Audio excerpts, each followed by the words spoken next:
10 Lost Island Vordonissi reappeared after 1000 years. Vordonissi, an island in Turkey's Marmara Sea, vanished in 1010 CE after an earthquake. But in 2013, seismic activity apparently caused the sunken land to begin to rise again before it disappeared. The island, just 1 square mile (2.5 square kilometers) in area, was the site of a monastery built by a Byzantine patriarch named Photius I in 886. Photius had been banished to the island by Byzantine Emperor Leo VI because of accusations that Photius had participated in a conspiracy against Leo's predecessor, Basil I. After researchers identified the site from ancient maps, divers photographed the underwater ruin. Ali Kale, mayor of the Istanbul district of Maltepe, told a Turkish newspaper that he hoped the island would be recognized by the United Nations and earn a spot on its World Heritage List in 2016. Just a few visual traces of the island can be spotted: flashes of light on the water over it, which are caused by reflections from the top of the sunken monastery. But archaeologists hope to uncover more. Numur Island/South Talpiti, done in by global warming for several decades. The nations of India and Bangladesh squabbled over who had sovereignty over a tiny island in the Bay of Bengal. The Indians called it Numur Island, while the Bengalis referred to it as South Talpiti. Regardless of which name you chose, there wasn't much to it. The island was just 2 miles (3 kilometers) long and 1.5 miles (2 kilometers) wide, and had no permanent buildings on it. Nevertheless, in 1981, India went so far as to send paramilitary fighters to occupy the island and hoist the Indian flag above it.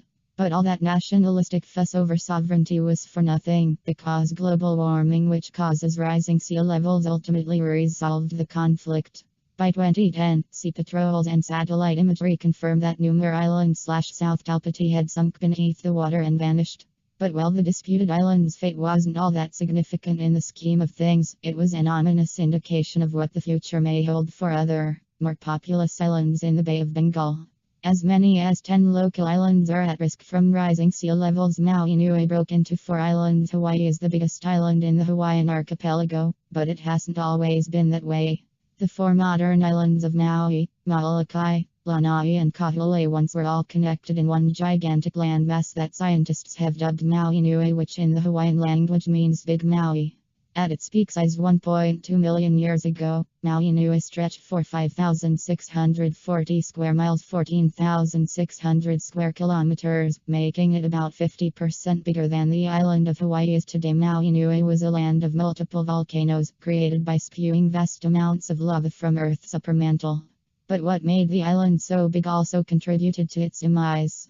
As the volcanoes gradually stopped building up the land, the weight of all that lava eventually caused the oceanic crust to buckle and subside.